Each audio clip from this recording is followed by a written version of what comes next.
ସରକାରଙ୍କ ବଡ଼ ନିଷ୍ପତ୍ତି। ପ୍ରଧାନମନ୍ତ୍ରୀ ମୋଦିଙ୍କ ଅଧ୍ୟକ୍ଷତାରେ 2,157 କୋଟି ଟଙ୍କାର ରାଜପଥ ଉନ୍ନତୀକରଣ ପ୍ରକଳ୍ପକୁ ମଞ୍ଜୁରୀ।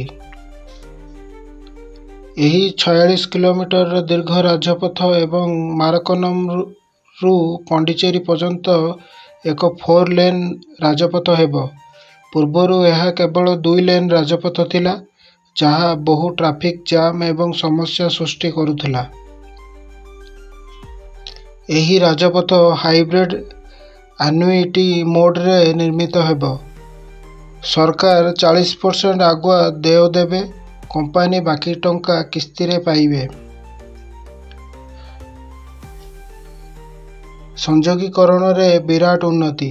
ଏବେ ଚେନ୍ନାଇ, ପଣ୍ଡୁଚେରୀ, ବିଲୁପୁରମ୍ ଏବଂ ନାଗାପଟ୍ଟିନମ୍ ମଧ୍ୟରେ କମ୍ ଟ୍ରାଫିକ୍ ରହିବ। ଯାତ୍ରା ଦ୍ରୁତ ଏବଂ ସୁରକ୍ଷିତ ହେବ।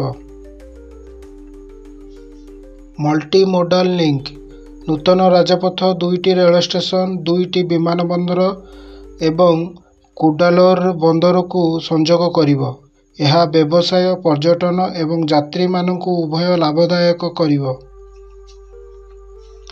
ନିଯୁକ୍ତି ବୃଦ୍ଧି। ନିର୍ମାଣ କାର୍ଯ୍ୟ 8 ଲକ୍ଷ ଦିନର ପ୍ରତ୍ୟକ୍ଷ ନିଯୁକ୍ତି ଏବଂ 10 ଲକ୍ଷ ଦିନର ପରୋକ୍ଷ ନିଯୁକ୍ତି ସୃଷ୍ଟି କରିବ। ଅର୍ଥନୀତିକୁ ଏକ ଦୃଢ଼ ସମର୍ଥନ ମିଳିବ। ପର୍ଯ୍ୟଟନ ଏବଂ ବ୍ୟବସାୟକୁ ନୂତନ ଗତି। ପଣ୍ଡୁଚେରୀରେ ପର୍ଯ୍ୟଟନକୁ ପ୍ରୋତ୍ସାହନ ମିଳିବ। ବ୍ୟବସାୟ, ଶିଳ୍ପ ଏବଂ ବାଣିଜ୍ୟ ପାଇଁ ନୂତନ ରାସ୍ତା ଖୋଲିବ। ତାମିଲନାଡୁର ଏହି ପ୍ରକଳ୍ପ ସମଗ୍ର ରାଜ୍ୟ ପାଇଁ ଏକ ପରିବର୍ତ୍ତନକାରୀ ପ୍ରମାଣିତ ହେବ।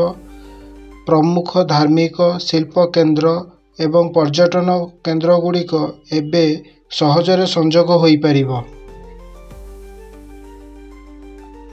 ସରକାରଙ୍କ ଏହିପରି ରାଜପଥ ଉନ୍ନତୀକରଣ ପ୍ରକଳ୍ପଗୁଡ଼ିକ ସହିତ ଭାରତ ବିକାଶ ପଥରେ ଦ୍ରୁତ ଗତିରେ ଆଗକୁ ବଢ଼ୁଛି ଏବଂ ଭିତ୍ତିଭୂମିରେ ନିବେଶ ଦେଶର ପ୍ରଗତିର ମୂଳଦୁଆକୁ ମଜବୁତ କରୁଛି।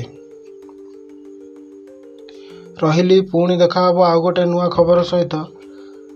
ଧନ୍ୟବାଦ। www.youtube.com/notetime। Subscribe now.